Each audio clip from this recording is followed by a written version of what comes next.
नमस्कार साथियों, आज हम डिस्कस करने वाले हैं आपके साथ 10 दिसंबर की करंट अफेयर्स। चलिए शुरू करते हैं। पहला क्वेश्चन है, हाल ही में माइक्रोसॉफ्ट ने भारत में एआई बुनियादी ढांचे को आगे बढ़ाने के लिए एशिया में अब तक के सबसे बड़े निवेश की घोषणा की है। यह राशि कितनी है? तो इसका सही आंसर है ऑप्शन सी, $70 अरब। इसकी डिटेल देखते हैं। तो यह निवेश भारत के कृत्रिम बुद्धिमत्ता यानी एआई क्षेत्र को बढ़ावा देने और देश की डिजिटल अर्थव्यवस्था को मजबूत करने के लिए किया गया है। अगला पॉइंट है, $17 अरब की यह राशि माइक्रोसॉफ्ट का एशिया में अब तक का सबसे बड़ा एकल निवेश है, जो भारत में एआई के भविष्य के प्रति कंपनी के विश्वास को दर्शाती है। नेक्स्ट पॉइंट है, पीएम मोदी ने इस निवेश का स्वागत करते हुए विश्वास जताया कि भारत एआई के क्षेत्र में विश्व नेतृत्व करेगा। अगला पॉइंट है, इस बड़े निवेश से देश में उन्नत एआई प्रौद्योगिकियों के अनुसंधान, विकास और उपयोग को उल्लेखनीय गति मिलेगी। नेक्स्ट क्वेश्चन है, अंतर्राष्ट्रीय भ्रष्टाचार विरोधी दिवस यानी इंटरनेशनल एंटी करप्शन डे प्रतिवर्ष किस तारीख को मनाया जाता है? तो इसका सही आंसर है ऑप्शन सी, 9 दिसंबर को मनाया जाता है। ये डिटेल देखते हैं। तो यह दिवस संयुक्त राष्ट्र महासभा द्वारा भ्रष्टाचार के खिलाफ जागरूकता फैलाने और इस समस्या को खत्म करने के लिए घोषित किया गया है। इसका मुख्य उद्देश्य दुनिया भर में भ्रष्टाचार के गंभीर खतरों और चुनौतियों के बारे में ध्यान आकर्षित करना है। यह दिन संयुक्त राष्ट्र भ्रष्टाचार विरोधी कन्वेंशन UNCAC के महत्व पर जोर देता है, जो भ्रष्टाचार के खिलाफ एक प्रमुख वैश्विक कानूनी उपकरण है। 9 दिसंबर को इसलिए चुना गया क्योंकि इसी दिन 2003 में संयुक्त राष्ट्र भ्रष्टाचार विरोधी कन्वेंशन को अपनाने के लिए खोला गया था। नेक्स्ट क्वेश्चन है, संयुक्त राष्ट्र पर्यावरण सभा UNEA 7 का 7वां सत्र किस शहर में आयोजित किया जा रहा है? तो इसका सही आंसर है ऑप्शन बी, नैरोबी। तो UNEA संयुक्त राष्ट्र पर्यावरण कार्यक्रम UNEP की सर्वोच्च निर्णय लेने वाली संस्था है, जो पर्यावरण नीतियों पर वैश्विक एजेंडा तय करती है।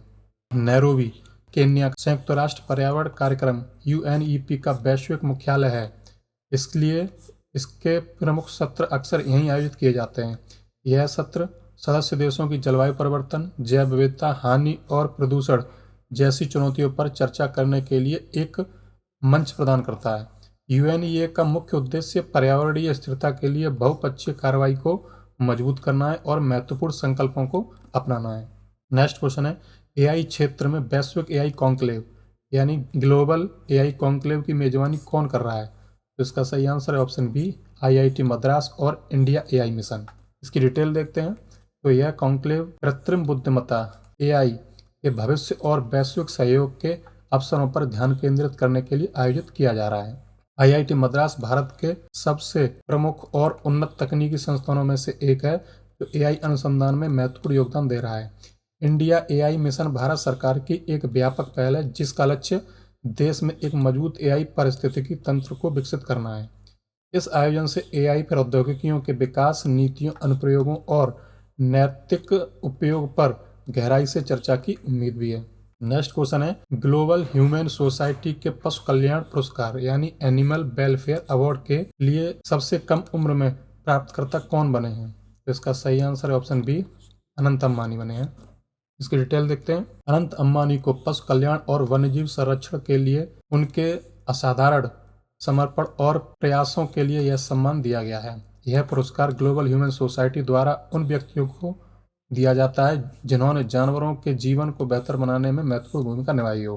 सबसे कम उम्र में यह प्रतिष्ठित अंतर्राष्ट्रीय पुरस्कार प्राप्त करके उन्होंने एक नया कीर्तिमान स्थापित किया है। वह भारत में जामनगर स्थित वनतारा जैसे बड़े पशु बचाव और पुनर्वास कार्यक्रमों में सक्रिय रूप से शामिल है। नेक्स्ट क्वेश्चन है, पीटा इंडिया का शीर्ष वार्षिक पुरस्कार यानी टॉप एनुअल अवार्ड 2025 किस बॉलीवुड अभिनेत्री ने जीता है? उसका सही answer option C, Kriti Sanon ने जीता है। इसकी डिटेल देखते हैं। तो कृति सेनन को यह सम्मान जानवरों के अधिकारों और कल्याण के लिए उनके सक्रिय समर्थन और जागरूकता फैलाने के प्रयासों के लिए मिला है। पीटा यानी people for the ethical treatment of animal India एक संस्था है जो जानवरों के साथ होने वाली क्रूरता को खत्म करने के लिए काम करती है। पीटा एक वार्षिक पुरस्कार उस व्यक्ति को देता है जिसने वर्ष के दौरान पशु समर्थक गतिविधियों में उत्कृष्ट योगदान दिया हो। उन्होंने विभिन्न अभियानों के माध्यम से पशु मुक्त उत्पादों के उपयोग को बढ़ावा दिया है, जिससे पशुओं पर क्रूरता कम हो सके। नेक्स्ट क्वेश्चन है, सेबी द्वारा निवेश रिटर्न सत्यापन और भ्रामक वित्तीय प्रभावों के दावों से निपटने के लिए शुरू कई पहल का नाम क्या है? तो इसका सही आंसर है ऑप्शन सी, परवा।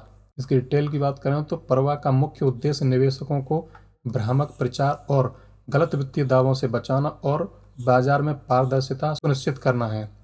यह पहल सेबी यानी भारतीय प्रतिभूति और विनिमय बोर्ड द्वारा शुरू की गई है, जो भारत में पूंजी और प्रतिभूति बाजार का सर्वोच्च नियामक है। इस प्रणाली से निवेश सलाहकारों और वित्तीय संस्थाओं द्वारा किए गए निवेश रिटर्न के दावों का सत्यापन करना आसान हो जाएगा। यह कदम निवेशकों के विश्वास को मजबूत करेगा और उन्हें सूचित एवं विवेकपूर्ण निर्णय लेने में मदद भी करेगा। नेक्स्ट क्वेश्चन है, international big cat alliance ICVA का 19वां सदस्य देश हाल ही में कौन सा बना है? तो इसका सही आंसर है ऑप्शन सी, रूस। इसकी डिटेल, ये इंटरनेशनल बिग कैट अलायंस है क्या, तो ये पूरा पॉइंट में दिया हुआ है, तो इसको आप स्क्रीनशॉट लेके पढ़ सकते हैं। इसकी डिटेल देखते हैं। ICVA की स्थापना भारत के नेतृत्व में 7 प्रमुख बड़ी बिल्लियों, जिसमें बाघ, शेर, तेंदुआ, हिम तेंदुआ, प्यूमा, जैगुआर और चीता के संरक्षण के लिए की गई है। रूस के शामिल होने से यह अलायंस वैश्विक स्तर पर और मजबूत हुआ है, खासकर साइबेरियाई बाघ यानी एमूर टाइगर के संरक्षण के लिए। रूस दुनिया के उन कुछ देशों में से एक है जहां बड़ी बिल्लियों की महत्वपूर्ण आबादी निवास करती है, इसलिए इसका जुड़ाव महत्वपूर्ण है। ICVA का मुख्य उद्देश्य सदस्य देशों के बीच बिग कैट प्रजातियों के संरक्षण के लिए ज्ञान, अनुभव, प्रथाओं को साझा करना है। नेक्स्ट क्वेश्चन है, राष्ट्रीय गीत वंदे मातरम की 150वीं वर्षगांठ के संदर्भ में गृह मंत्री अमित शाह ने इसे इसका प्रतीक बताया है। तो इसका सही आंसर ऑप्शन बी, सांस्कृतिक राष्ट्रवाद का प्रतीक बताया है। इसकी डिटेल देखते हैं। तो वंदे मातरम राष्ट्रीय गीत बंकिम चंद्र चटर्जी ने लिखा था और यह भारत के स्वतंत्रता संग्राम का एक अत्यंत प्रेरणादायक हिस्सा रहा है। गृह मंत्री ने अपने वक्तव्य में कहा कि इस गीत ने स्वतंत्रता संग्राम के दौरान देश के लोगों में सांस्कृतिक राष्ट्रवाद की भावना को गहराई तक जगाया था। यह गीत आज भी भारत की सांस्कृतिक एकता, पहचान और विरासत के प्रति सम्मान को दर्शाता है और प्रासंगिक बना हुआ है। 150वीं वर्षगांठ इस गीत को ऐतिहासिक, भावनात्मक और राष्ट्रीय महत्व को पुनर्रेखांकित करने का अवसर प्रदान करती है। नेक्स्ट क्वेश्चन है, विधि और न्याय मंत्री अर्जुन राम मेघवाल ने लोकसभा में चुनावी सुधारों पर चर्चा करते हुए किस प्रक्रिया के विशेष पुनरीक्षण यानी स्पेशल रिवीजन का उल्लेख किया है? इसका सही आंसर है ऑप्शन सी, मतदाता सूचियां। की डिटेल देखते हैं। तो चुनावी सुधारों की चर्चा मतदाता सूचियों को अधिक त्रुटिहीन, व्यापक और अद्यतन बनाने के महत्व पर केंद्रित थी। मंत्री ने कांग्रेस शासन के दौरान मतदाता सूचियों के विशेष और गहन पुनरीक्षण के कई बार किए जाने का उदाहरण दिया है। मतदाता सूचियों के पुनरीक्षण का मुख्य उद्देश्य यह सुनिश्चित करना है कि केवल पात्र नागरिकों के नाम ही सूची में शामिल हो और अपात्र लोगों के नाम हटा दिए जाएं। नेक्स्ट पॉइंट है कि यह प्रक्रिया चुनावों को निष्पक्ष, विश्वसनीय और पारदर्शी बनाने के लिए आधारभूत महत्व रखती है। अगर आपको ये करंट की वीडियो अच्छी लगी हो तो प्लीज़ वीडियो को लाइक करें, शेयर करें और चैनल को सब्सक्राइब करना ना भूलें। मिलते हैं अगले वीडियो में। धन्यवाद।